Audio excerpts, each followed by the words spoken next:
in times of the past. We'll be loose from oppressions at last.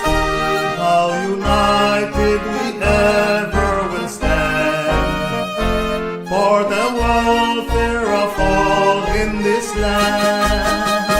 Hail hooray to our island, St. Andrew, Old Providence and Little St. Catherine. Soon your children will gain to each attainment, every merit whichever receive. No more strangers will rule in our home, no injustice to cause us to roam. We have the help of the Almighty above, who shall lead us along in His love. Hail hooray to our island, St. Andrew, Old Providence and Little St. Catherine. Soon your children will gain to each attainment, every merit whichever receive.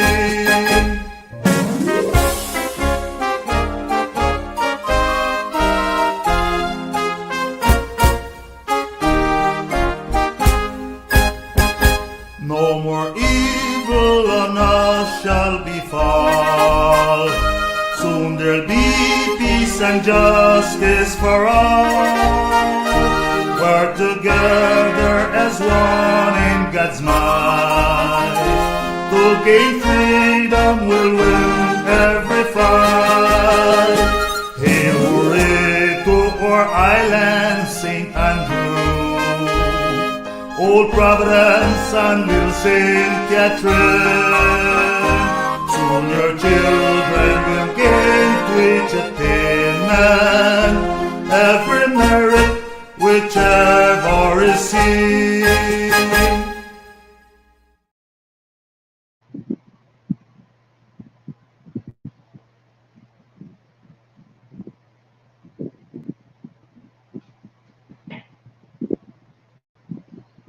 You're mute. Morning to our listeners. Today Good is morning, good morning. morning, Pastor Blessed Carlo. day to everyone of you across our beloved island, and to all who are listening from near and far. This is Pastor Edgardo Martinez here from El Paso, Texas.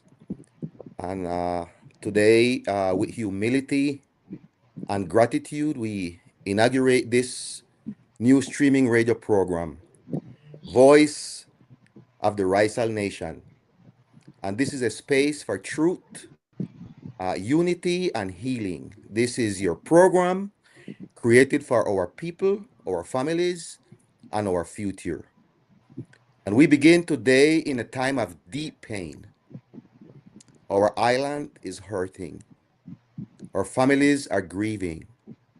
Many among us are fearful, uncertain, and burdened by the violence that has shaken our community.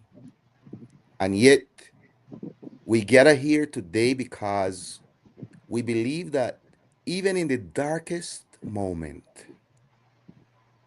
God is present, God is speaking, and God is working among us in San Andres, Providence, and Catalina Islands. This program is not just a broadcast, it is a call to stand together. It is a space where we listen, where we reflect and pray and begin seeking solutions as one Raizal people, one family, one island. So today we open our hearts to God and to one another, trusting that we will not walk this journey alone.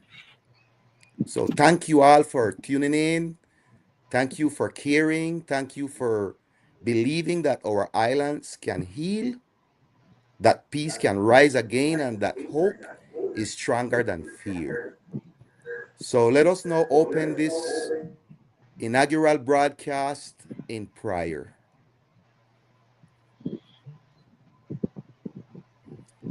Shall we pray? Great. Eternal Father, creator of heaven and earth, we come before you today as one island family, hurting, grieving, and searching for your peace. Lord, you see the tears of our people. You hear the cries of the mothers. You know the fear that grips our neighborhoods and the heavy burden carried by our youth. And so today, oh God, we turn to you. We ask for your guidance as we open this new streaming radio program. Let this space become a voice of truth, healing, unity, and hope. Give us wisdom to speak with compassion, clarity, and courage. Give us discernment to understand what is happening around us in our islands. Give us strength to face these challenges without losing heart. And so, Heavenly Father, we pray for our people. Protect every home, every child, every family. Stretch your hand over these islands and break every chain of violence, of fear, of revenge, and despair. Let your peace, your true and lasting peace, settle over our streets, our schools, and our communities. Unite us, Lord. Bring our hearts together as one people. Remove every division, every barrier that keeps us from loving and protecting one another. Restore dignity where it has been wounded, restore hope where it has been lost, restore courage where fear has taken root.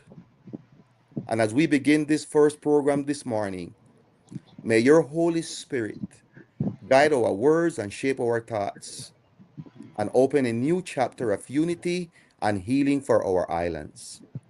We place this broadcast and our entire island in your loving hands.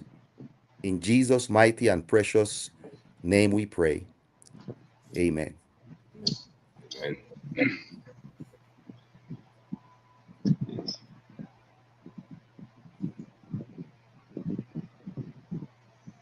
You need me to continue, Brother Jairo? yes, please.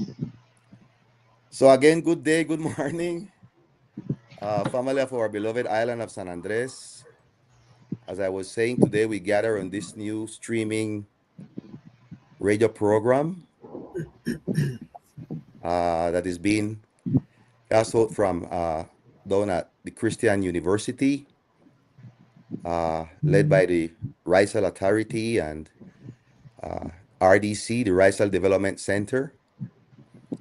And today we gather on this new streaming radio program with heavy hearts, as I said, because our island is living through a painful and unsettling moment. Violence has taken lives, shaken families, disrupted the peace that we once enjoyed, and created a sense of fear that none of us can ignore.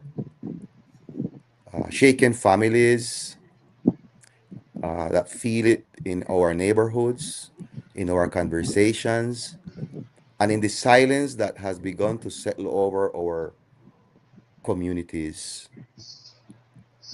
Um, we have always been a people of unity, a community, dignity, and I would say deep cultural strength. But today our island is facing pressures we cannot afford to face alone. We cannot walk this walk by ourselves. We need understanding, we need clarity, and we need to open a responsible, honest, and compassionate conversation about what is truly happening and what we as a community can do together. This program is our humble beginning, as Brother Hira would say. Our intention this morning is not um, what the word to blame. not to divide, and not to deepen fear. I think our purpose is to kind of shine a light on the reality we are living, to listen to wisdom, to understand the forces shaping this violence, and to begin um, identifying concrete community based solutions that honor who we truly are. And so by the end of this program, we hope that you, our listeners, will feel more informed, more connected, and more empowered.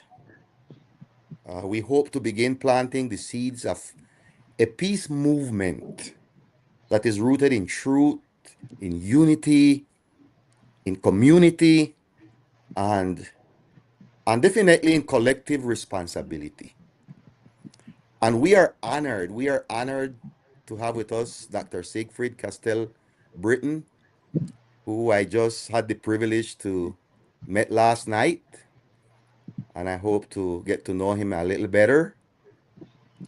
Um, he has prepared a deep and data grounded reflection to help us understand the social, cultural, and external pressures contributing to the rise in violence on our island. His work, and I'm sure his conversation this morning and his presentation will help us to see the big picture, not just the symptoms we feel, but the systems and pressures that are behind them. So today we open this program with humility, with hope, and with the commitment to work together as one people. So I want us to welcome Dr. Siegfried Castell Britton, um, who will be sharing with us now. My brother. Good morning to everyone. Arnie, Um, First, I want to thank Hyra for the invitation and thank you all, the Raizal leaders and community members who are here today.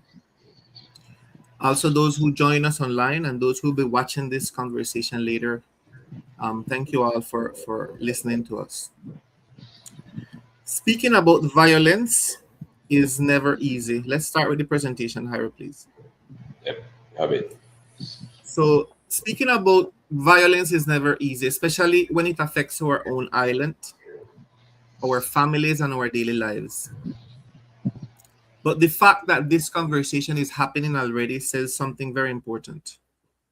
This is a very broad topic, as we know, and we will need more than one session to discuss what violence is and what pertain and what comes from violence.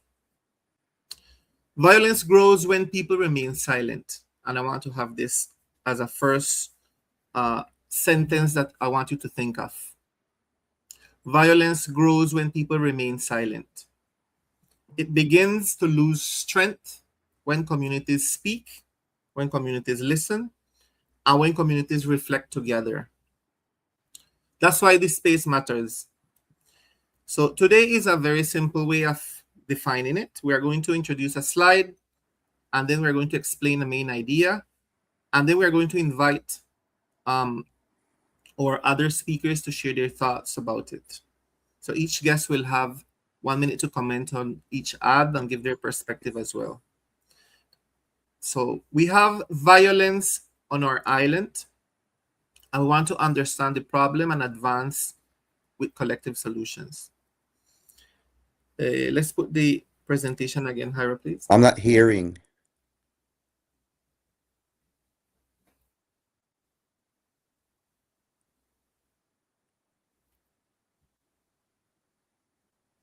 Hyra, I can you think hear the us? voice went out, Brother Hyro. And the presentation as well.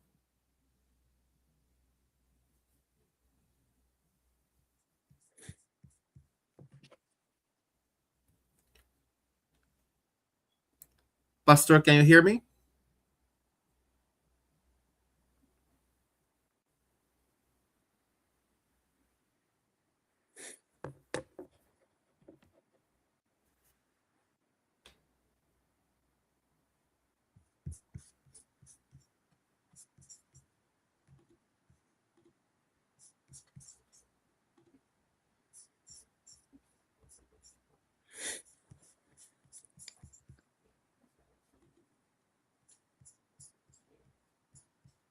We got disconnected.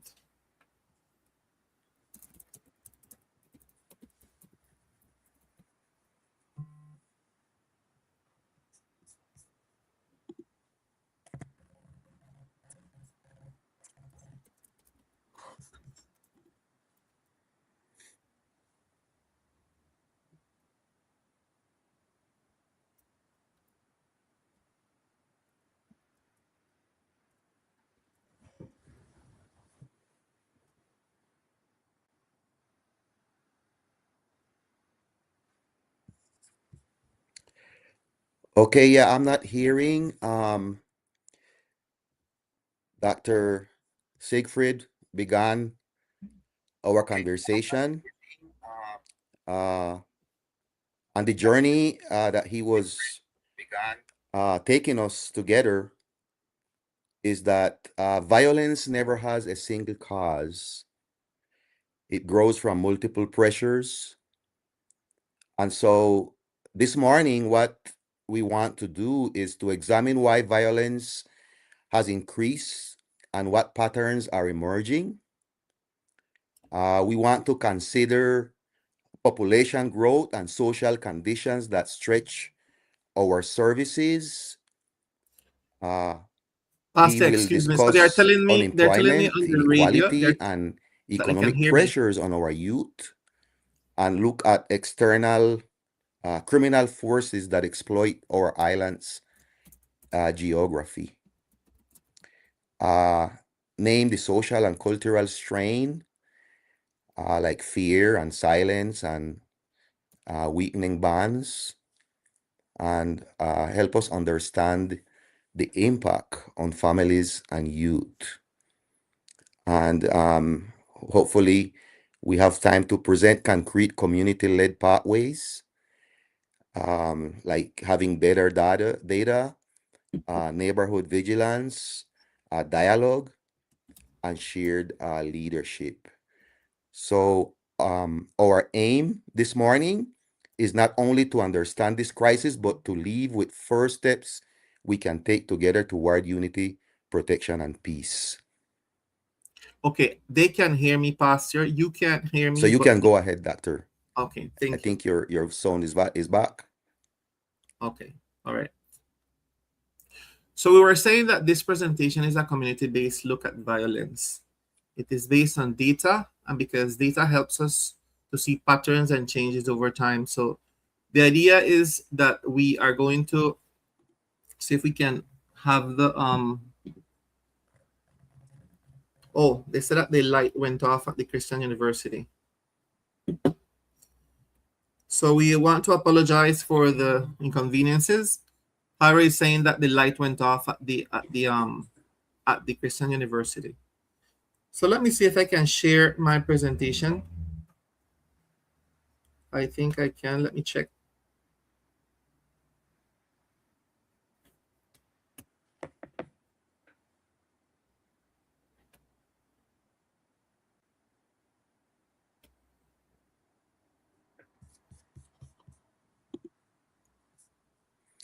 Dr. Castell, you can go ahead because they tell us that they are hearing you. Okay. I am going Someone to sent a text from outside and they are hearing you perfect. So you can go ahead. yeah, I'm going to share the presentation and then we go from there. I'm not hearing you, but the community is hearing you.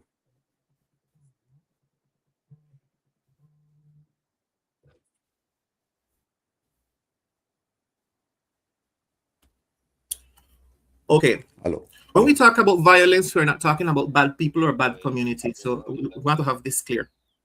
In criminology and forensic What is this? psychology, violence is But then tell me, then understood as a they warning hear sign. Dr. Castello, no? Yeah, Federico just text me. Federico just text me, and then they hear him, so him can go ahead. Make him go ahead. I can't hear him, but him. No. I the seen, but I know they hear. We are hearing you, Pastor. Okay. So while the presentation is uploading, I was saying that when we talk about violence, we're not talking about bad people or bad communities. So it's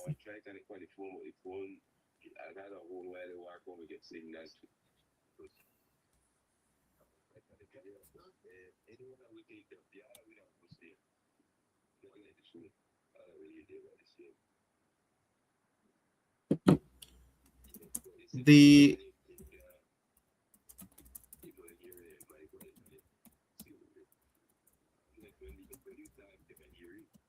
Okay, so we apologize for these inconveniences. They're having some technical issues there at the Christian University. And let's see if we can share the slides.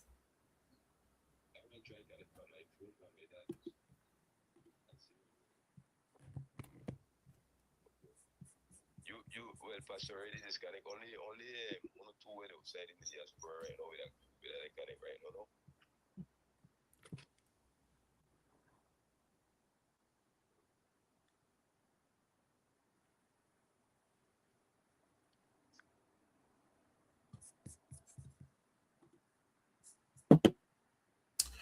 Okay, so let's continue. We were saying that violence is not talking about bad people or bad community. So in criminology and forensic psychology, violence is understood as a warning sign.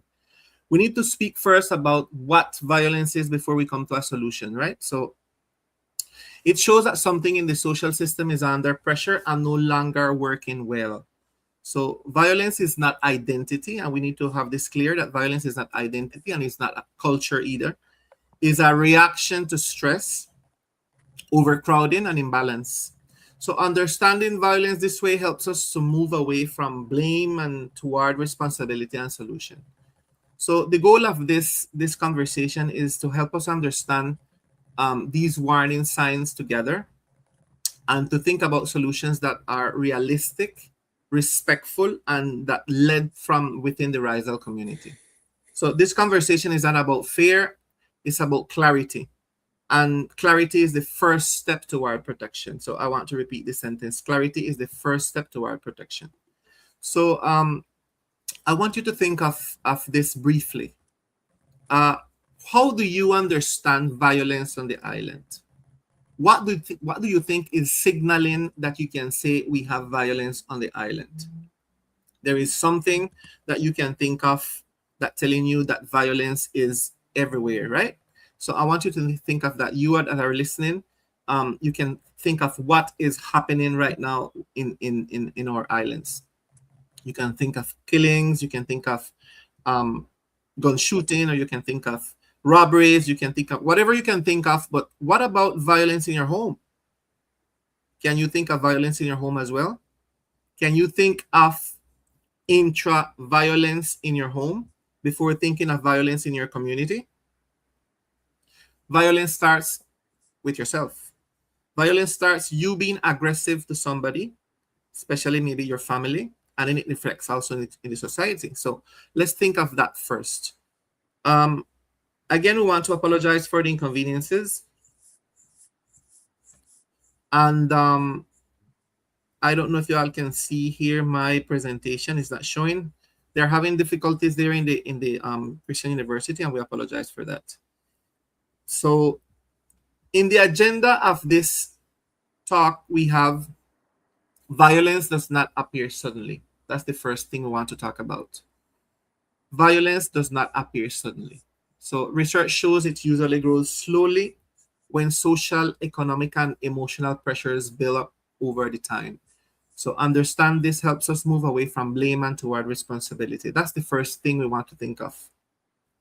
That suddenly we can't say that violence started on the island just one night to the other, right?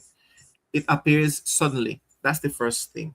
The second thing on the agenda is we want to look at what the data is showing us and also what it cannot show. Statistics help us to identify trends, and really they can't really explain fear, and they can't explain anger and frustration or emotional exhaustion that maybe you're having or someone is having in the community. But this is why data must be read with a human lens, right? It must be read with a human lens. So that is very important. Data is important. Then we want to look about violence and how it affects families, how it affects youth, and how it affects our community life. So violence does not say it comes from nowhere, yeah, but it does not stay in the street as well. It enters your home, it enters your school, it enters your relationship. So it enters every single where. And finally, we want to briefly touch on responses, recognizing what exists, and also where limits and gaps remaining. And then we would like to discuss where collective solutions can realistically begin. We want to think of things that we can do together to avoid or to stop or to prevent what is happening, right? So not impose solutions, but steps that grow from within the Raizal community. One important note that I would like to say is that violence is not a topic that can be fully covered in 1 hour. So today we want to open this conversation, and if time does not allow us to cover everything, we propose a second or even third dialogue to go deeper together. So this is a very broad topic, and we want to have this in mind. Unfortunately, we can't show the presentation. It's not showing up. Let me check. So let's move on with the second part of this of the slides. It's not showing up. I don't know. Here, edit, remove. No, I don't. It's not showing up. Maybe if I put it here somewhere. No. Okay, it's not showing. So, all right. So let's go with the second part of the conversation. San Andres territory and social conditions. Let's speak first about population. In this presentation or in this slide, I had what the DANE is saying, the DANE, the DANE. So according to the official data from DANE, San Andres has about 75,000 people. Well, 75,000 registered residents, right? This number guides planning for schools, it guides hospitals, it guides security, it guides housing, it guides social programs. So when data is okay, the presentation is coming up here now. Excellent. So when we have this data from DANE or any data from DANE, this is telling us that what they normally look at for the planning, right? For planning for schools, for security, for housing, for social programs, and for everything. However, this figure includes only formally registered residents. Harry, if you're back, we're having an echo in the background. Okay, let me see. We're having an echo behind. Okay. Okay. So what this figure includes only formally registered residents, as I said, but it does not always reflect people living informally on the islands temporarily or without updated records. This means daily life on the islands may involve many more people than official planning assumes. This is not a secret. Always, they're going to tell us an amount of people living on islands, but really, the numbers are more than 100,000, right? In criminal justice research, this is called population underestimation. I want you to remember this term. Population underestimation.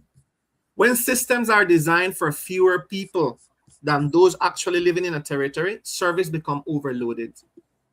So overcrowding, long waits, frustration, and competition for resources increase, right? When you have population underestimation. This pressure does not automatically create violence, but it creates conditions where conflict becomes more likely.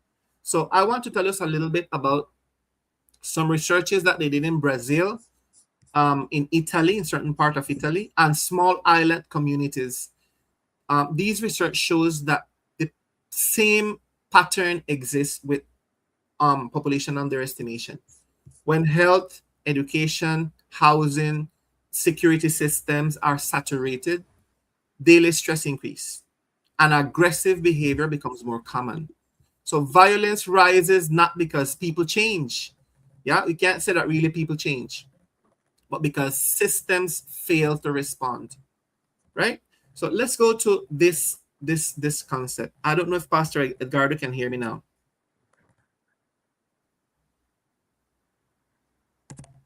No, Pastor Edgardo still can't hear me. So let's go to the following slide, Brother Hiram.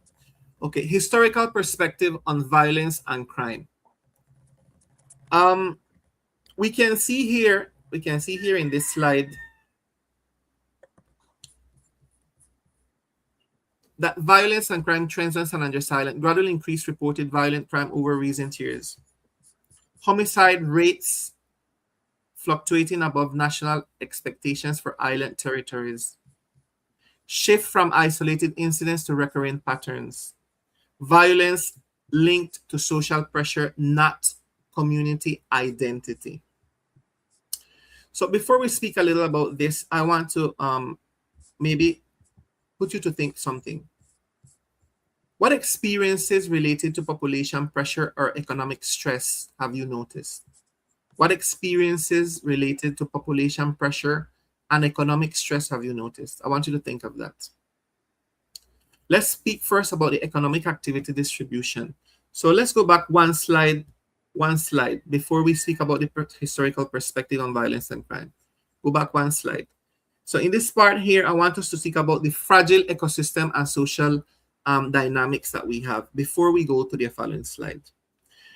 San Andres depends mainly on tourism, right? So it depends mainly on tourism, fishing. We have there the economic activity distribution. So the bars represent shares for tourism, fishing, and commerce. These are the three main activities. When tourism slows or fishing becomes harder, what happens? Many families are affected at the same time, correct? Because the island is geographically isolated, alternatives are limited, and this is not a secret. Research on island economies shows that when opportunity is narrow and resources are scarce, social vulnerability increases. So violence in this context is not a personal failure. We have to have this clear. It is a response to a long-term structural limits. So what pressure in economic stress, or what population pressure was the question, or economic stress have you noticed on the island? If you go back a little bit on what happened recently what happened in, I think was in 2023, when the planes, the cheap flights suspended on islands, what happened? Remember? What happened is that economy went down. Tourists was not coming in, and many people were struggling. This was just right after the pandemic. So the whole system got affected. Tourism got affected, fishing got affected, and commerce got affected as well, right? That happened recently after the pandemic. So let's think of that. If we depend only on three main sources, which is tourism, fishing, and small commerce, this makes the island fragile as well. The economic base of the island is fragile. Because when everything slows down, when one slows down, everything will slow down, right? Fishing becomes harder, families are affected at the same time, the commerce is affected and everything. So have that in mind. So while we are speaking about this, we need to speak first of the problem before we get to the solutions. You might know all of this already, but before you get to a solution, you have to speak about the problem. So that's what we are doing. Let's go to the following slide now.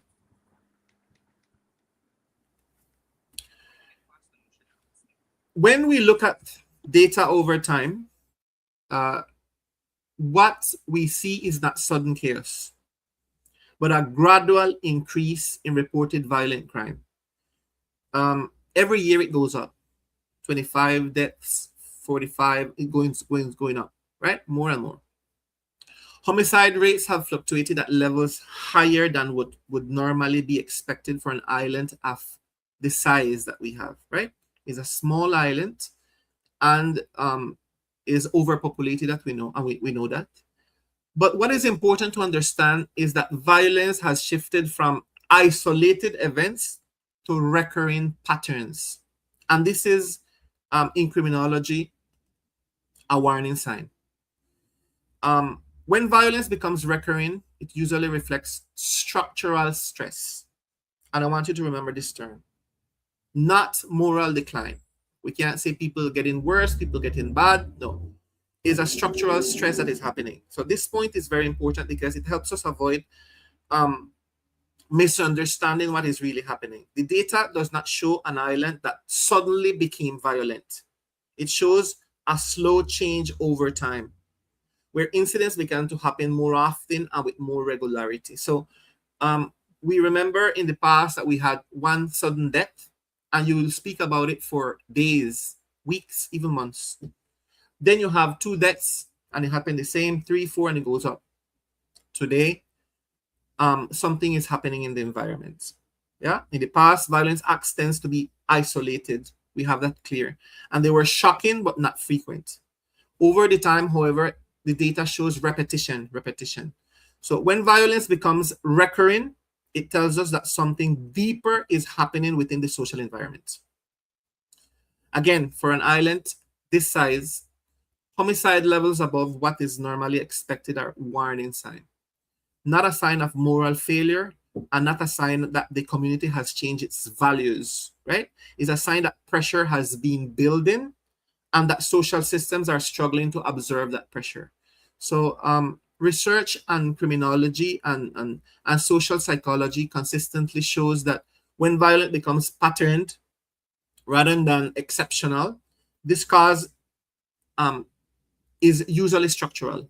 So it relates to overcrowding, it relates to inequality, it relates to stress, it relates to fear, it relates to a lack of effective outlets for conflict, and not culture nor identity. We have that clear. So our culture is not violence, our identity is not violence, right? So this is why it's essential to say this clearly. So violence reflects social pressure, not who the people of San Andres and Providence and Catalina are. So this is very clear to have in mind.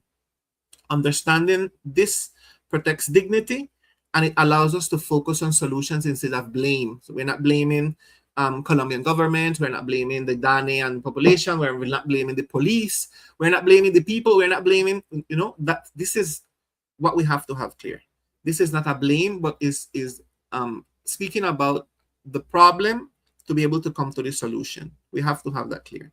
Let's go on to the following slide, and then here we will make a pause, and I will invite the speakers to participate. Socio-economic pressure.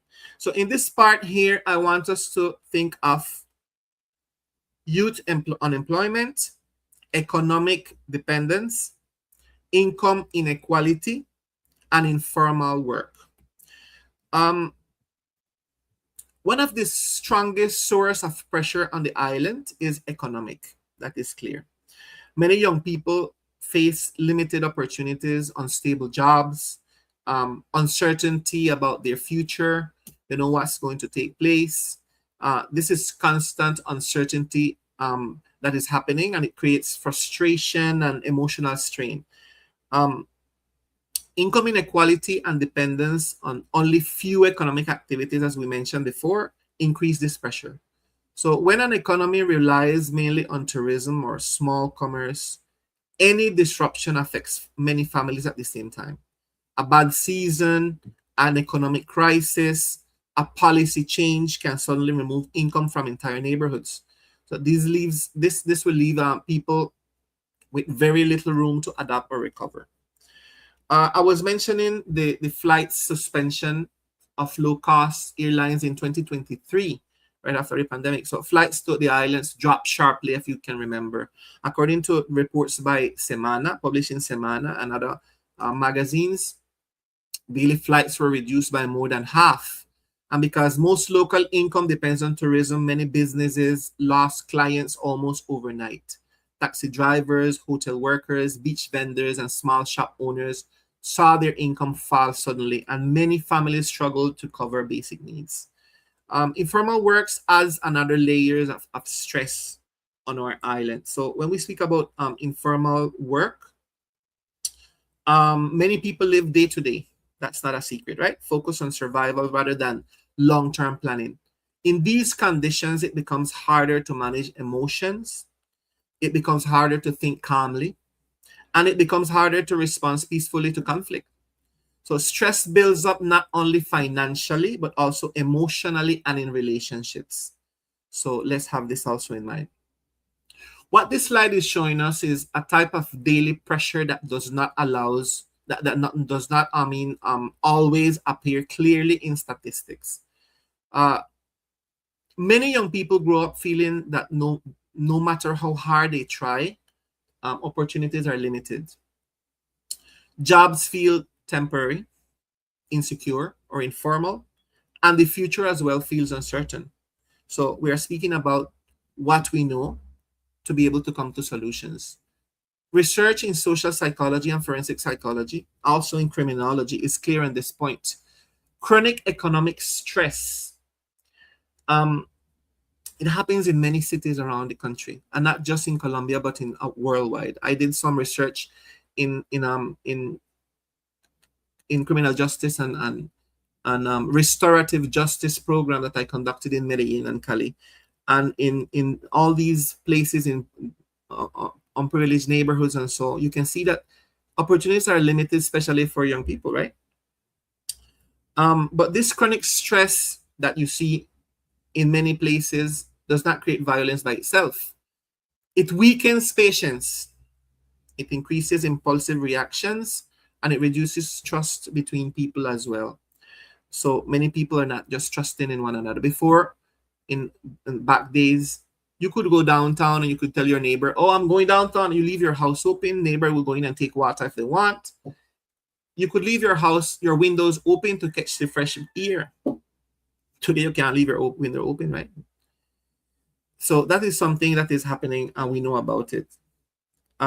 The trust in people as well is failure, or reducing. All of this is reducing the trust between our people. In this context, small conflicts are more likely to escalate, especially among young people who feel excluded, and excluded from what? From stable and meaningful paths. So understanding what we are saying help us to see violence not as a lack of values or character, but as a response to prolonged economic pressure that affects emotional balance and social cohesion within the community. So I would like to see if you have any comments until here. I would like to invite our other speakers to participate on this part so far. Go ahead, please.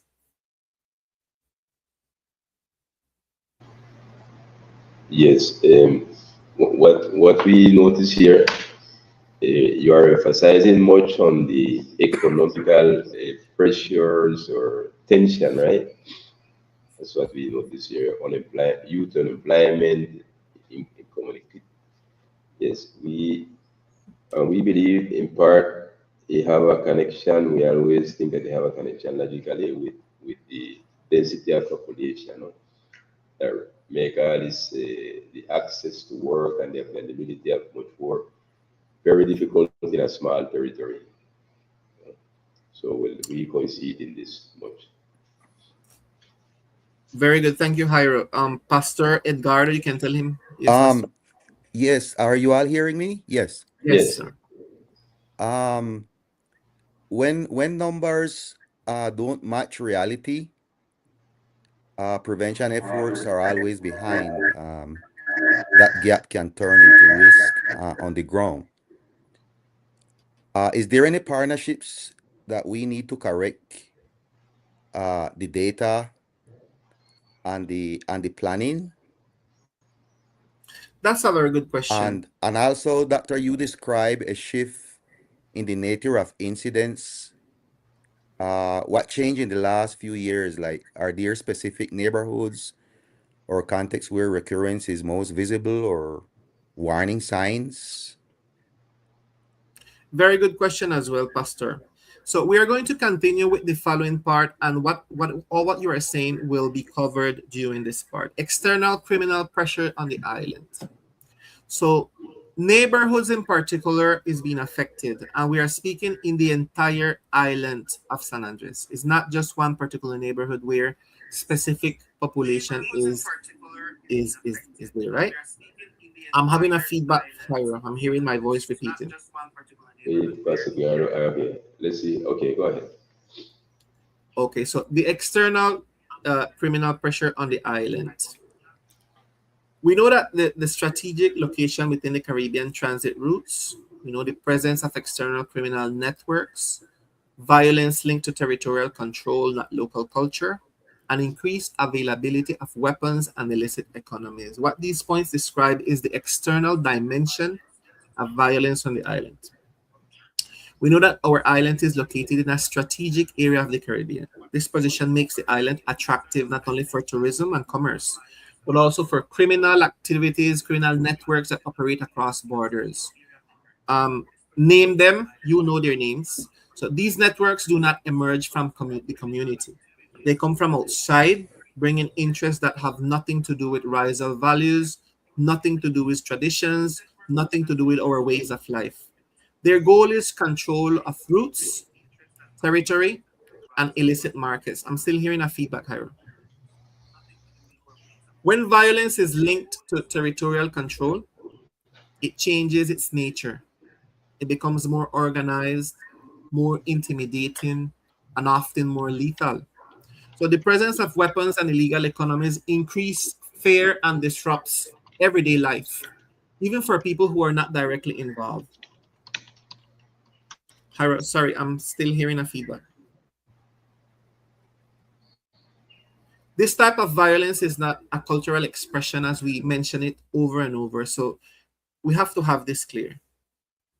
It is not rooted in the identity of our island. It is not nothing that has to do with our identity. It is an external pressure that takes advantages of social saturation, economic stress, and institutional limits.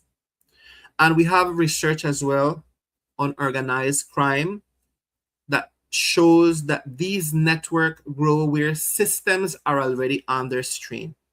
It happened in the coast of Colombia. It happened in Medellin. It happened in Cali, etc. In my recent book, Dangerous Minds, I mentioned interviews with ex-offenders or ex-prisoners. We call them ex-offenders in criminal justice. With ex-sicarios, ex-people that were in X or Y groups, and the way how they mention how these systems operate, right? How these networks operate. They exploit overcrowding, unemployment, and weak protection mechanisms. Understanding this helps us respond with intelligence. And also it helps us to coordinate rather than fear or blame. This is something very important, right? We need to understand where it's coming from, how it operates, and what we can do to give a solution to it. Let's go to social and cultural strain. The following slide.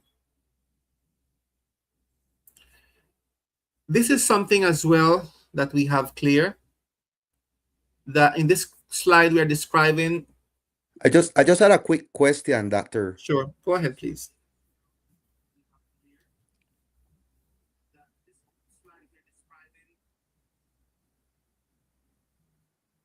Hello, yeah, go ahead, please.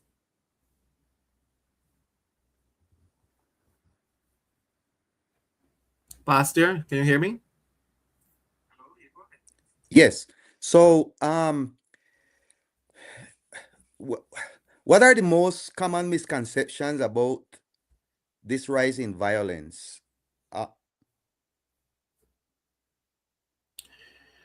The biggest misconception, or the most common misconception about violence, is thinking that it's coming from our identity, our roots, our culture.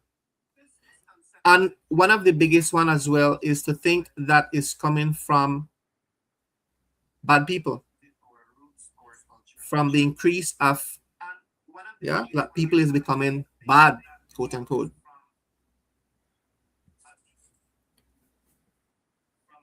Okay, I'm hearing a feedback again, Hiram. So is that clear, Pastia? Dr. Shadeford, many residents feel the pain but can't see the bigger picture. Yeah, many residents they feel the pain, but they can't see the bigger picture. Um, what would you say to listeners who feel nothing can change? Where have you seen change begin elsewhere?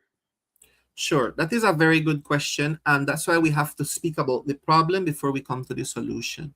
So, first, we are describing what is violence, and we are touching topics that people really don't want to speak about.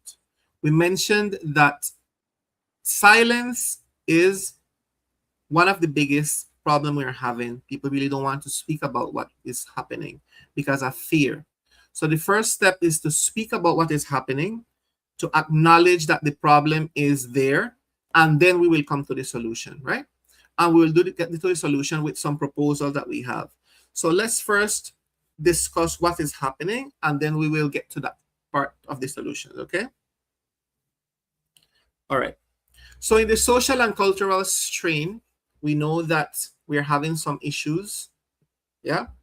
And we know that is impacting the weakening of traditional and community bonds, especially. In this part, we want to have clear that the traditional bonds between people do not disappear suddenly. They slowly weaken families, neighborhoods, and leaders that are overwhelmed by stress, overcrowding, and constant uncertainty. So when pressure becomes part of everyday life that you might be having, maybe you're afraid to go out, behavior also begins to change, right? As I said, you're afraid to go out. You don't want to speak about certain things. You don't want to go certain places where you used to go. You don't even trust maybe your neighbor anymore. Aggression can slowly become common in daily interactions, not because people accept violence, not because patience and emotional energy are worn down. Small conflicts become bigger more easily when people are already exhausted, right? So we want to speak about your situation, our situation, before we get to the solutions. Fear and silence often follow. Many incidents are not reported, not because people do not care, but because they feel unprotected, feel tired, or unsure that speaking up will make a difference. Silence becomes a way of coping, even though it allows violence to continue.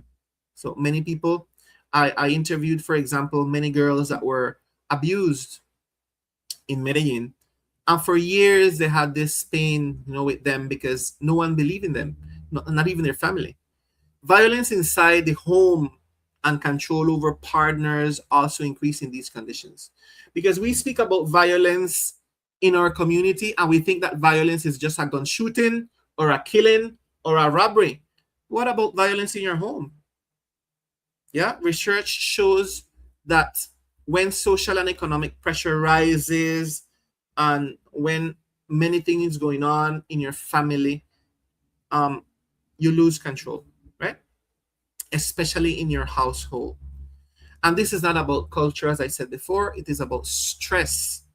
It is about unequal power. It is about lack of support. It is about something that is happening that is affecting your daily life. And it is allowing you to affect your relationship with your children, with your partner, yeah, because it starts at home. Finally, limited access to mental health and emotional support leaves people without ways to process anger, fear, and trauma. There are many trauma out there, right? And when emotions are not processed, they are often acted out. This is how ongoing pressure turns into violence between people. So we have to have this and understand this. We need to understand it to have it clear that violence is not only a security problem. Violence is not just, I am afraid because a gun might shoot me, a stray bullet. I'm afraid because it might steal me or it might rob me. I'm afraid because they're killing. It is also an emotional and relational problem shaped by pressure that affects how people treat one another every day. How are you treating your children? How are you treating your parents? How are you treating your neighbor? So it starts from myself. It's not just, I am not shooting somebody, so I'm not violent. I am not killing somebody, so I'm not violent. I mean, violent is impacting everybody. And this is the the following slide that we want to speak about. Let's go to the following slide. Impact on families and youth. This slide explains how violence moves through families over time. In forensic psychology, we understand that violence really begins with extreme acts. And I want to have this clear as well. Many people believe, oh, he's violent, and they brand him as a violent person because he killed, or because he raped, or because he robbed, or because he did something. It often starts much earlier than that, with emotional insecurity inside the home. When family lives under constant pressure, fear, and uncertainty, the sense of safety that a home should provide slowly begins to break down. And I have documented this in my book, Dangerous Minds, with people from prisons in the United States, serial killers that are interviewed in the United States in high-risk prisons in Medellin, in Bogota, and in Cali, and in ex-offenders that I interviewed in San Andres and Providence Island for my dissertation for my doctorate program. These children and adolescents are especially vulnerable in these conditions. Even when violence is not directed at them, exposure to conflict, tension, and fear affects their emotional development. They learn from what they see, right? But also from what it is not said. Silence, unresolved conflict, emotional distance all shape how young people understand relationship, authority, and safety. And this emotional stress increases. Education is often one of the first areas is affected. We see children and teenagers in our schools, they don't want to study, or the lack of interest. Concentration becomes harder, motivation drops, and school engagement weakens as well. So from a psychological perspective, this reflects cognitive overload and emotional dysregulation, not a lack of ability or interest. For many young people on our island, school begins to feel disconnected from their lived reality. Over time, these pressures can lead to increased risk behaviors. In forensic and development psychology, these behaviors are understood as coping mechanisms. They don't have these coping mechanisms, and it's not rebellion or bad character. So we brand teenagers, we brand children that he is hyperactive, he has ADHD, he has this, he's that, he's this, right? And there are ways of managing fear. There are ways of managing fear and anger and frustration or hopelessness when emotional support systems feel weak or absent. What are we doing in our schools with our children and our teenagers is something that we have to ask ourselves. If this cycle is not interrupted, the effects do not stop with one generation.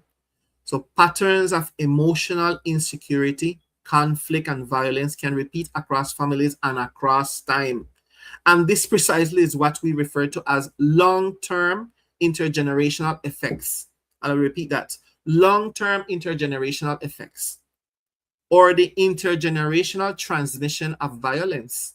We are passing it from generation to generation. Our grandparent maybe was violent. I'm saying in the home. I'm not talking about killing. I'm talking in the home. Scolding and beating and punishing out in the sun. Go and kneel down in the sun. I'm not saying that is something wrong. Don't misunderstand my words. Yeah? Where unresolved stress and trauma are carried forward into adulthood and future family relationships, well, you have to check and see what is passing from generation to generation, right?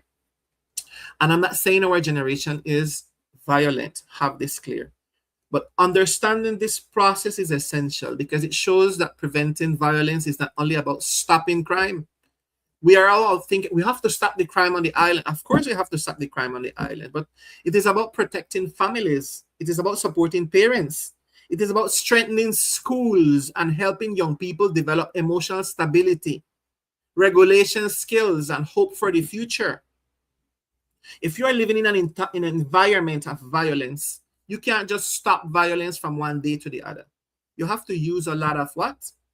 Mechanism around the people. So I want to invite our guests. I would like to invite you to reflect on this slide. From your experience, how do you see violence affecting families or young people in the community? Your time to speak. Even if it's not a visible way. Any comments you would like to give? Go ahead, please.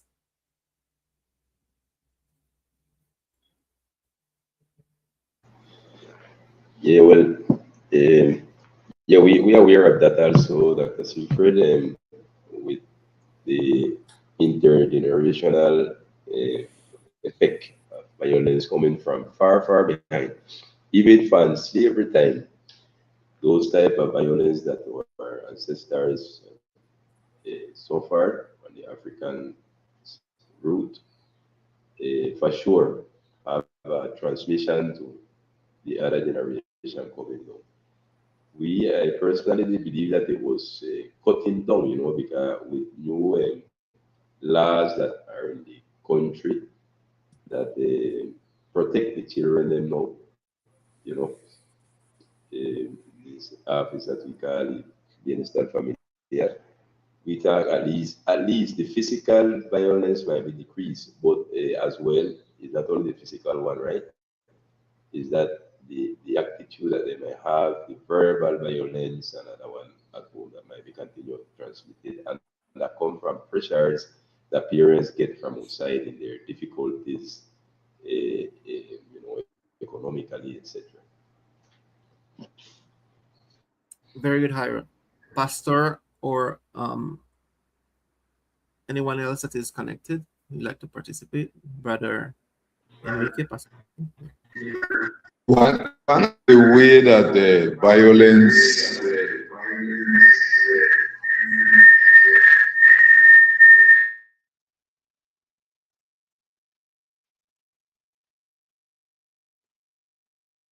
We are not hearing you. We're not hearing you. You need to mute your microphone, Hyra, while he speaks. Open only one microphone. okay, when I open the mic, my mic it make a feedback.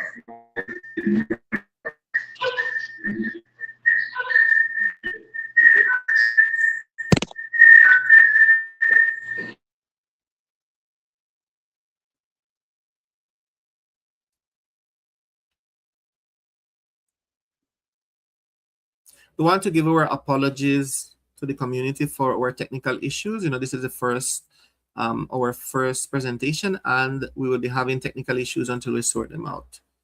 So for you to have that in mind. Pastor Ricardo, go ahead, please. Edgardo, sorry.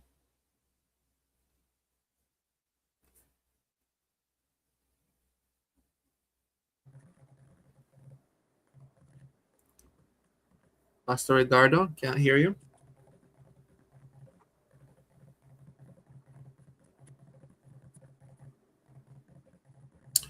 Okay, so we are having some difficulties again with the technical part. So let's move on to the following slide.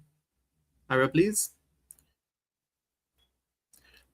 We arrive now to the most important part, or the central argument of this presentation. What you probably wanted to hear long ago, right? Hey, Dr. Siegfried. Yeah, sorry, go ahead. I can hear you now.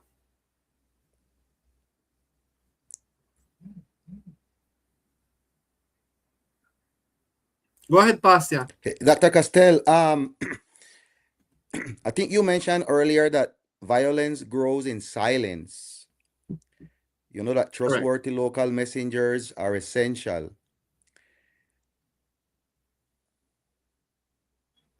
What can churches and community groups do this week, for example, to reopen communication and start bridging that gap of silence? Excellent question, Pastor. And that is one of the proposals that we are going to give. We have 4 different proposals, and one that you were commenting yesterday is an excellent way of doing it. The idea is for us to open a WhatsApp group or open different channels of communication where people can participate. People can call, people can write, people can speak about what is going on, how they feel. They can participate in what they think is a solution for this situation. So we are going to give those solutions at the end, Pastia, about 3 different proposals, plus including the channel of communication that we can give. We can arrange many different things on the island. I would like to say that one of the biggest power that we have as human beings is prayer. Prayer is one of the biggest tool that we have as human beings. Yeah. So we can't just stop chain of prayers between our different churches. We have a separation always of churches, Catholic, Baptist, Seventh-day Adventist, Christian Mission, this. We need to join all the churches together and pray. Make walls of prayer for our community and allow the people to speak as well. Bring them into a chain of communication, a channel of communication where they can speak.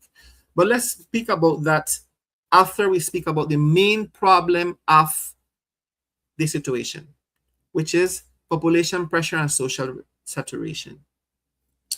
Thank you all for your participation. So this is the central argument of this entire presentation. When we look at crime and violence on the island, overpopulation is not just one factor among many. It's the main structural pressure that connects and amplifies all the others. We spoke about many problems and we didn't even mention some, but the main structural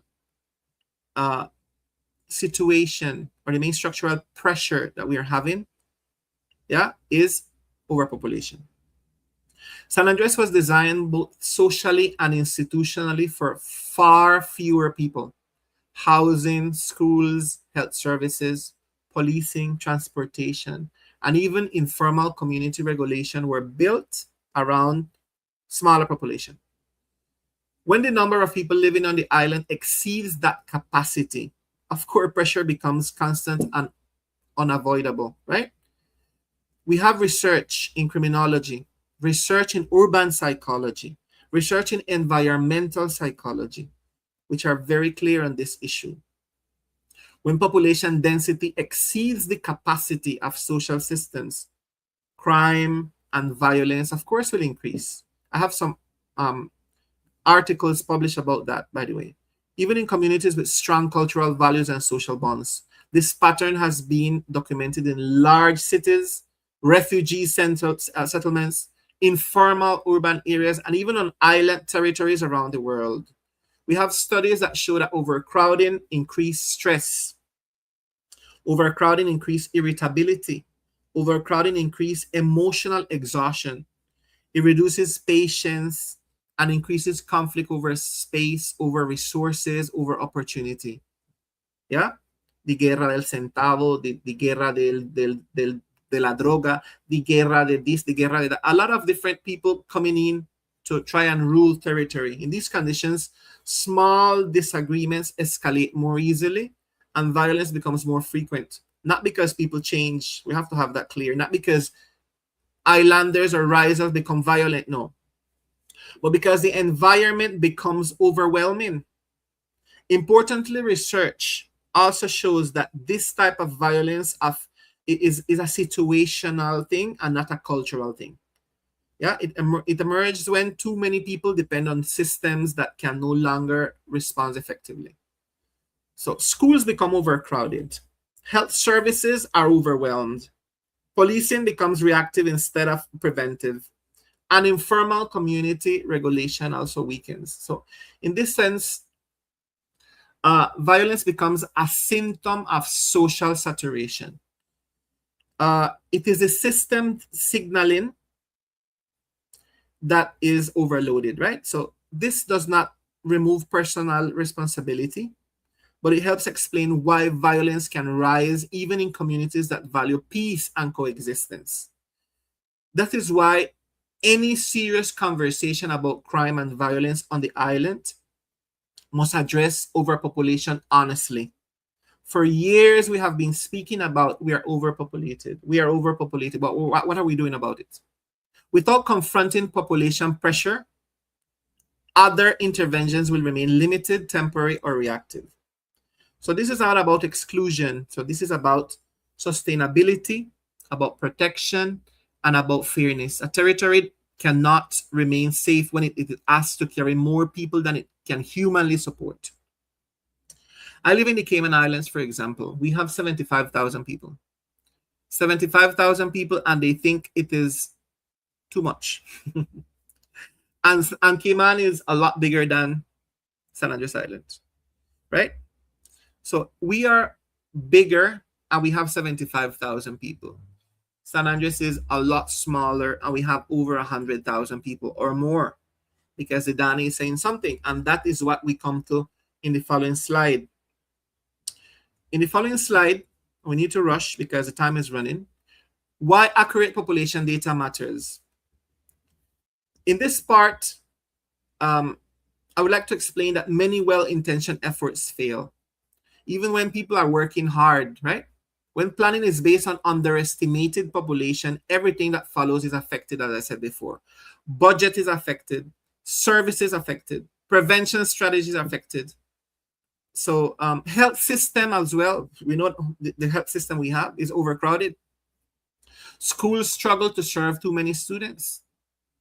You should have maximum 15 students per class, pedagogically speaking. How many you have? 25, 30, 35, I don't know how many. Security becomes reactive instead of preventive. So this is not because institutions do not care or because they are trying to manage, but they can't, right? The level of demand they were never designed to handle. So research in public policy and criminology shows that crime prevention fails most often when population data is inaccurate. So the data has to be accurate for it to be effective. We have studies from centers like in Latin America, in Africa, in Ireland, in the Caribbean, where consistently they show that when governments plan for fewer people than those actually living in a territory, violence increase and trust in institutions as well decline. So prevention strategies are especially affected, and we need to think of that. So programs that work in stable populations lose effectiveness when population density rise beyond capacity. Outreach becomes superficial and response times increase and early intervention disappears. So this creates a misalignment between live reality and public policy. We have to have this in mind, that communities experience stress, as we said before, insecurity, competition for resources, and while policies continue to assume a smaller or more manageable population, you will never have the solution, because we are always making data on 75,000 people, what Danny is saying, right? That is why reliable data is not a technical issue. It is a foundation of safety, fairness, and prevention. So without accurate data, no strategy, no matter how well designed, can truly work. So this is a point where understanding must turn into action. And I would like to mention some possible solutions. Let's go to the following slide, and then we round up with what our other guests will talk about. Community-based population census. I would like to propose this and what you think about it. This slide presents one of the most important practical solutions discussed today. A community-based population census is not about control, not about exclusion or surveillance. It is about knowing the reality of who lives on the island, so the island can be protected properly. So the emphasis on a community-led, cultural, respectful process is essential. This means that the census should involve Raizal leaders, community organizations, churches, local institutions. And so when people trust the process, they participate honestly. Can you really trust what, and I'm not blaming the Dane, but can you really trust what they're saying, that we have 75,000 people on the island? Without trust, data is incomplete and ineffective. So collaboration with institutions is important, but leadership must come from the community, right? The goal is not to replace official systems, we have to have this clear, but to complement them with an accurate, locally grounded information. Identifying the actual resident population on islands. We said this amount of Raizals, this amount of residents, this amount of foreigners, whatever, yeah, will allow services to be planned realistically. Health, education, security, and prevention programs can only work when they are designed for a number of people who truly. I would like to mention here that research in public policy consistently shows that territories that correct population underestimation, because that is a population underestimation, reduce crime more effectively than those that focus only on enforcement. You can't put police, army, whatever, to enforce security. You have to plan with the real estimated population, because when you have underestimation of population, it will reduce crime more effectively, and you have research about that. When planning matches reality, pressure decreases and prevention becomes possible. So in this sense, a community-based census is not just data collection. It is a foundation for long-term safety, fairness, and social balance on the island. That is the first proposal. I would like to say about the second proposal, and then you all can comment on them. The second proposal is the following slide, please. Is a neighborhood vigilance and collective care. What this slide is proposing is not policing. It is not surveillance in the traditional sense. It is about restoring community presence and mutual care in everyday life. So neighborhood vigilance begins with trust. It means neighbors know one another. Raizals know who live here, who live there. Pay attention to changes and care enough to intervene early before conflict turns into violence. This kind of vigilance exists long before formal security systems, right? And it happens here in Cayman. It happens in many islands where where people put cameras and people are watching one another. It is rooted in relationships and not authority. Shared responsibility means that safety is not left only to institutions. So families, neighbors, shop owners, elders, and community leaders all play a role in noticing when something feels wrong in the community. Early identification of conflict allows for conversation, mediation, support, right? Before something escalates. So nonviolent reporting and support pathways are essential. And this is the second proposal. In this sense, neighborhood vigilance is not about watching people. So it's about watching over one another. And we have community dialogues, which is the following slide. Community dialogues and early prevention. In this slide, this is one of the most powerful prevention tools any community has, the ability to talk and to listen before problems turn into violence. So regular community listening spaces create opportunities for people to speak about what they are experiencing, the fears they're having, the frustrations, what Pastor was saying about opening channels for them to communicate, telling about their concerns without judgment. When people feel heard, tension begins to what? To decrease.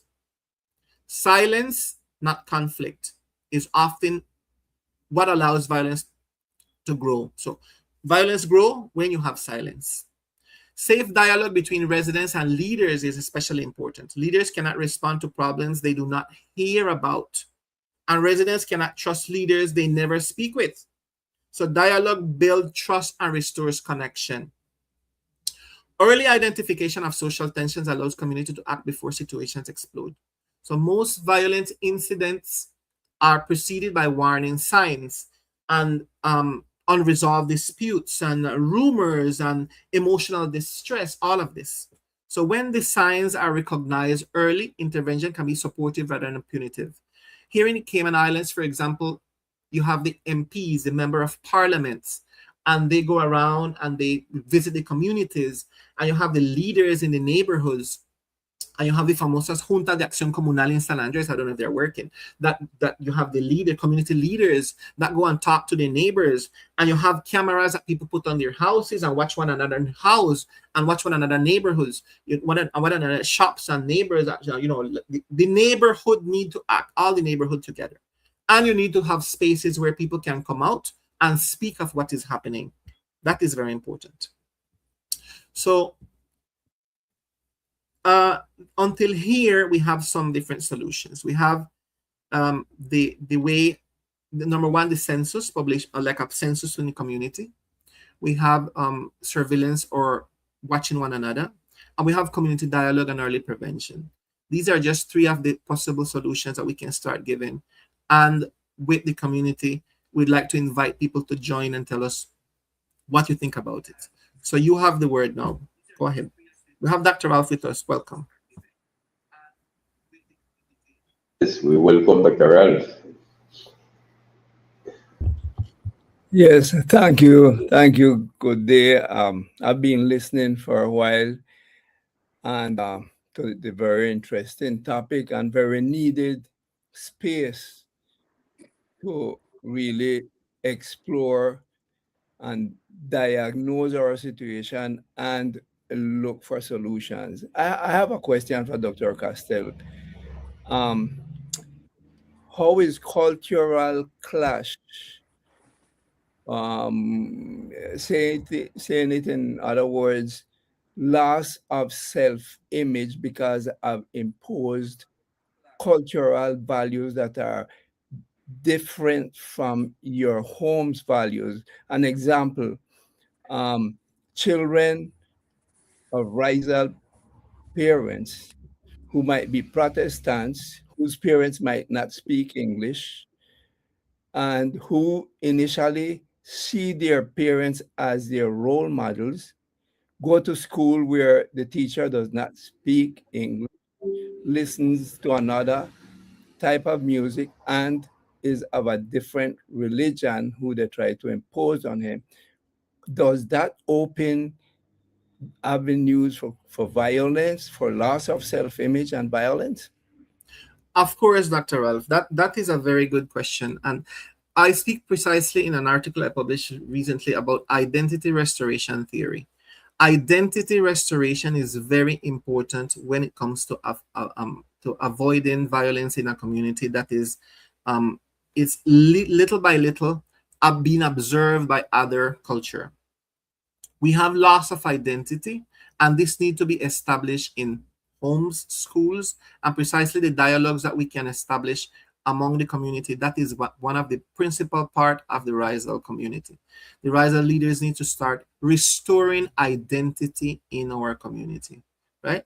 Restoring the language, restoring the culture, restoring the religion and all of it. Because of course they are adopting models from outsiders. So children and teenagers just copying models from outsiders. They don't want to speak English or Creole is because their parents don't even speak it. So if the parents don't speak to them in English or Creole, they will not speak it, right? So that is something very important what you just mentioned. Okay, Pastor Edgardo, Jairo, do you all have comments on what we said?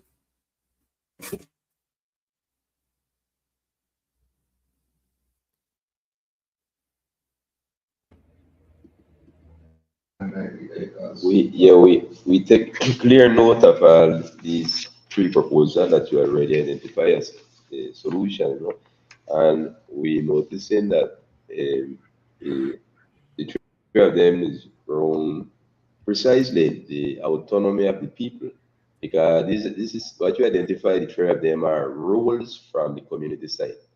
In this complex system, social system, you have different actors, and many have their responsibility. The police have a responsibility. The government, local government have a responsibility. National one have one. Immigration have one, and so forth. The parents have, the leaders, social leader have. And we like this because, well, we can start here by concentrating on what led to our reach. So then we are out of our control to get the police or the different force to act and do their part. And we believe, as you explain it, we have to start, you call that the word slip family, but strengthen internally from the basis and take initiative in setting up what we need. As census, not necessarily we have to wait every 10 or 15 years for the Dani to doing Correct. it and doing it bad Correct. because for more than 30, 40 years in San Andres and Providence, especially at the 75,000 people and it can't grow. Exactly. exactly done bad. I know in the And last one according to that them, they it goes down instead of going up.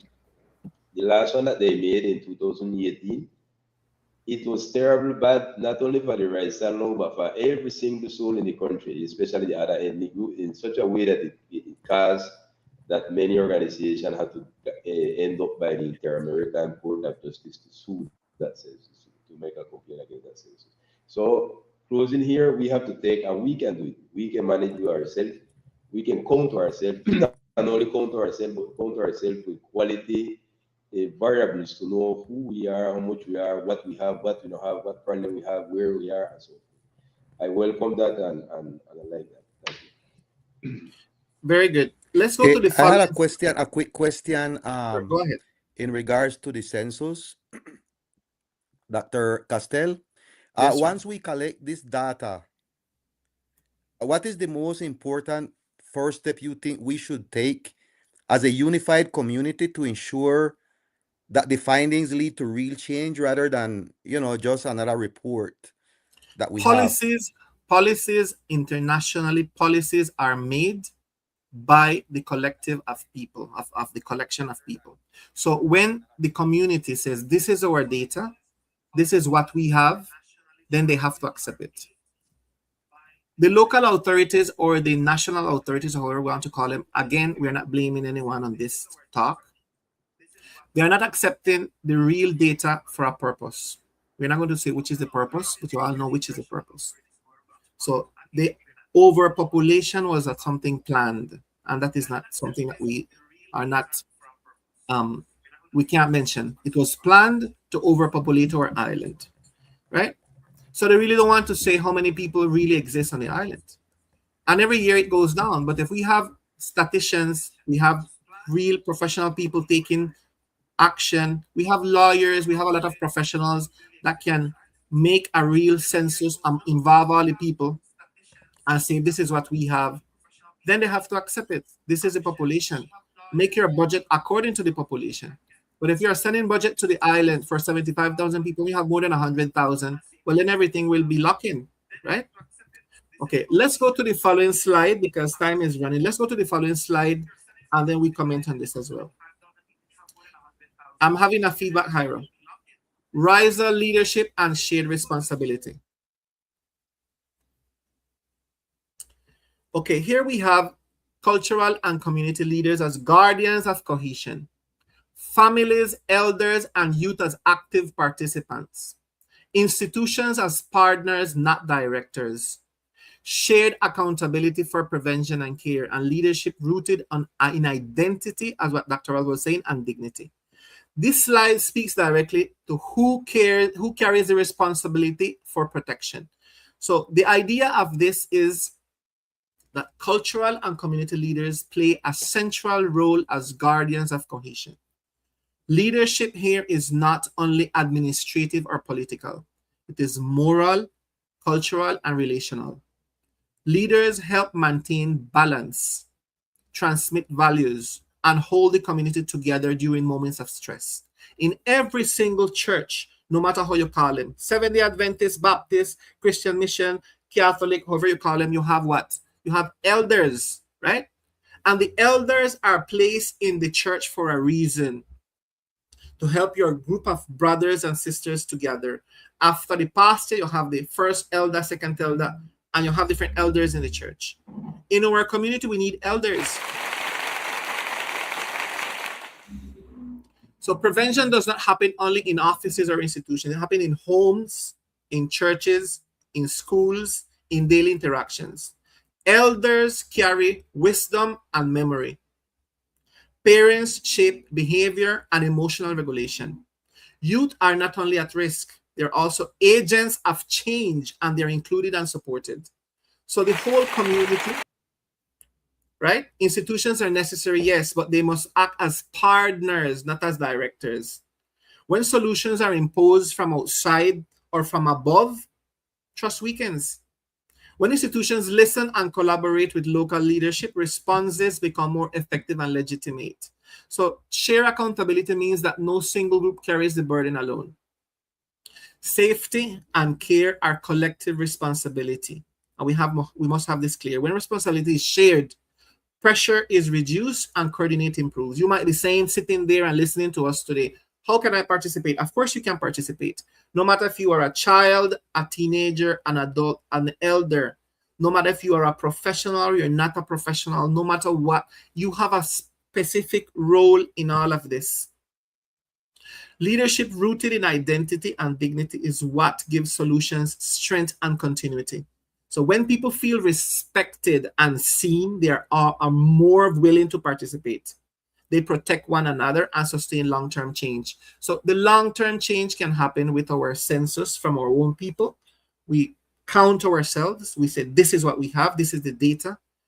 We create a policy and we allow them to say, this is the real data we have. Budget for this real data from the Raizal Authority, which is important. Yeah. And then after that, you bring spaces to speak and put the community to speak, to talk. The people are afraid, and the silence is what is bringing more and more violence. And finally, we have the last slide, which is from pressure to protection, a collective path forward. And I want us to have this in mind. Violence reflects social pressure, not who we are as a people. Overpopulation requires data, coordination, and courage. You need to have the real data. Community leadership is central to prevention. Dialogue, vigilance, and care reduce harm.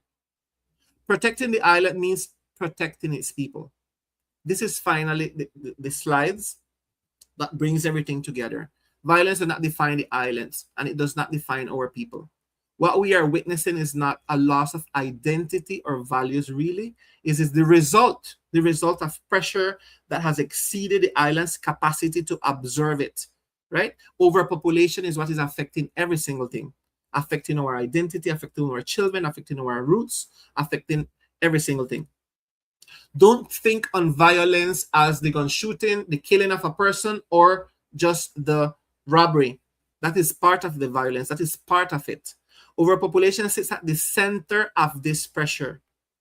Addressing it requires data, as I said before, coordination, and courage. So data, because we cannot protect what we do not accurately understand.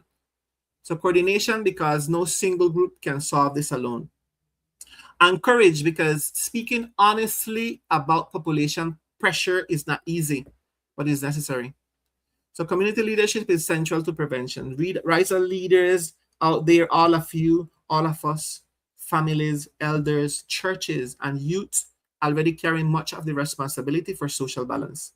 Strengthening that leadership does not mean replacing institutions, and we have to have this in mind. We're not going to replace institutions. It means ensuring that solutions grow from within the community and respect its dignity.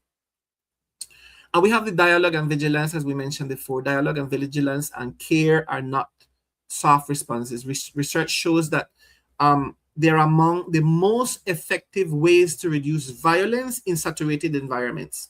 When you put people to speak, and when you are taking care of one another and invigilating one another. Listening early, caring collectively, and acting before harm escalates saves lives and preserves relationships. So finally, protecting the island means protecting its people, right? Safety is not only about territory or about infrastructure or about policies, about human beings, families, children, and future generations. When we protect our people, well, of course, the island is protected. I want to now invite you all to comment on what we just said.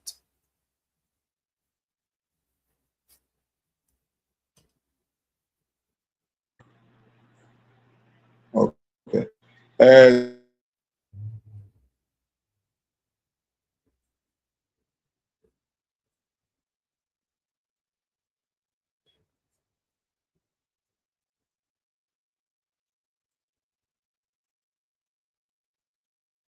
We are not hearing you, brother.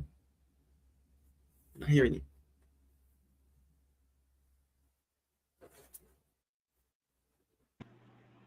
Yeah. We can hear you now.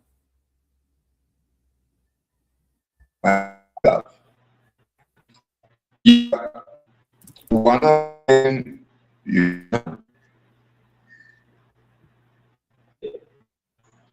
anyone hearing me? Yes, we can hear you now. Okay.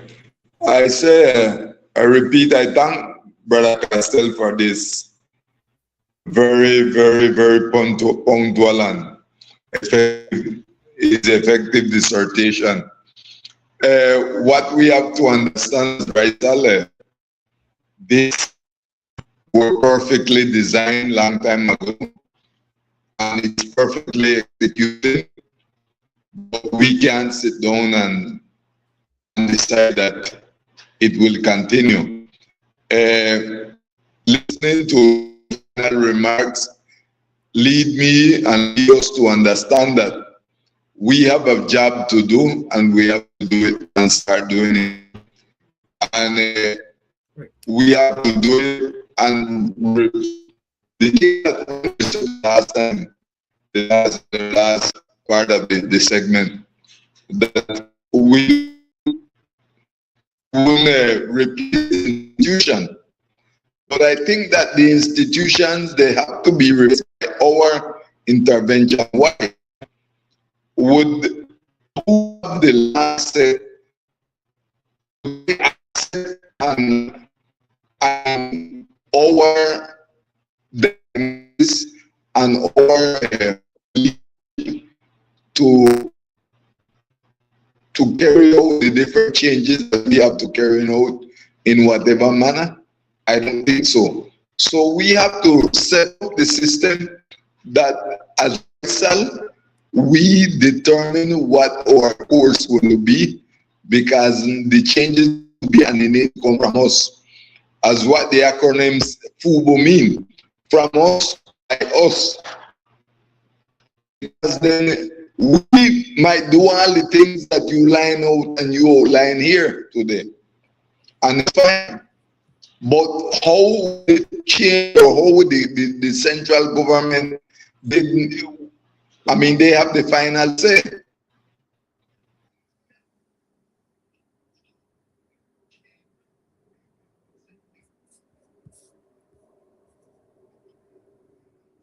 Okay, he went out. Pastor Eduardo, go ahead. Okay. We really want to thank Dr. Castell for this presentation and conversation.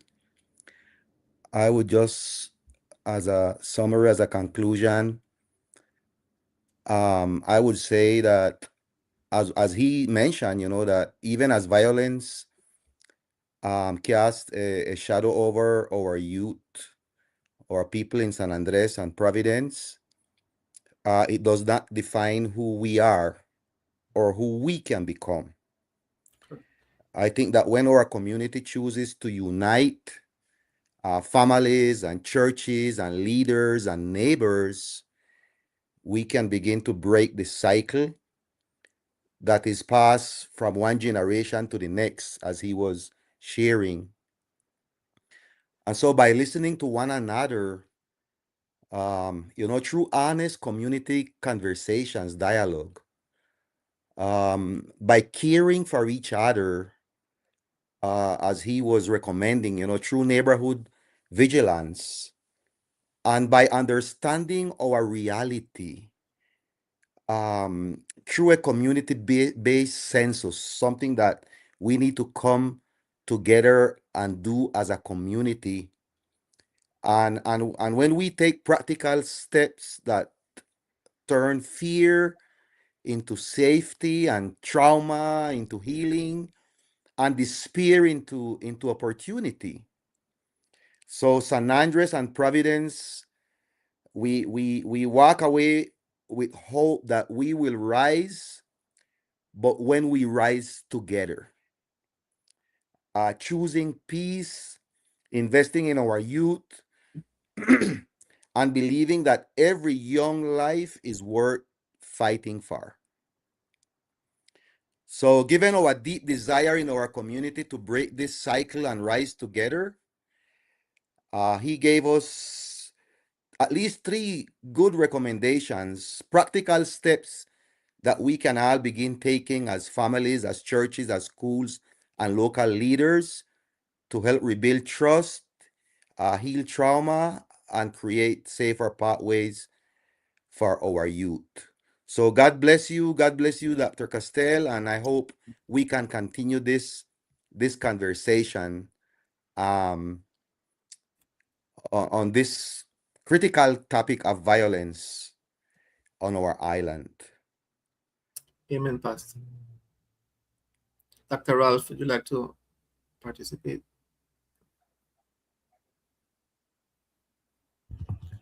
No, I thought that was a farewell by Pastor Edgardo. But anyway, thank you, Dr. Castell. And maybe one last point I think we need to bear in mind. We are in election mode on the island, and it's a lot of public announcements and propaganda. And um, if we could make the people aware that who they elect should be a role model for our youth and for the community. Um, like the governor who is there now, I don't think is a role model. And whoever they elect has that responsibility. And if they can't be a role model, they should not vote for them. Uh, I know it's difficult to reach the people. I wish there was a psychological diagnosis of our community of how to approach them and embed in them the need to really analyze and make right choices. Thank you again. Thank you to Siegfried. It was very good, and I believe in all these last years we had get paralyzed somehow because we didn't accustom to this series of violence that we present from the last maybe 20 years, and it is increasing day by day, year by year. But we have to come out of that, as you say, of that silence.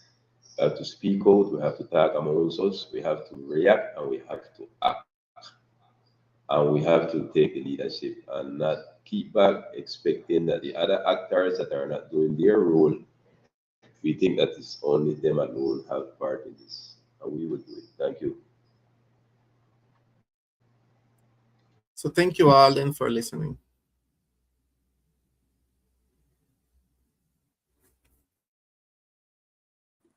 On the next program of this soon, we agree on that. This take more than one program. This will stay on our social media. You can access this back on YouTube, on Facebook, and others. Okay, and we'll get you. We'll tell you in time what continue, but we went profound into this because we want to step from the diagnosis to the actions. And we want to accompany us in that process. We transmit here from San Andres Island, the Paso Gardo there in Texas, El Paso, United States. Siegfried is in Cayman Island. Dr. Ralph is actually accompanying us in the Raizal territory. Um, Brother Enrique O'Neill having technical problem. He's here in San Andres with us. We give thanks, we express our gratitude for this to come, the streaming program become possible. We have been working on it for years, especially the diaspora that help us financially, the Christian University to host us, and other organizations. We really thankful for it. We signing off with a local video of, that gratitude. Wait a while. Sorry. Okay. Thank you. Until the next program. Try and get this up.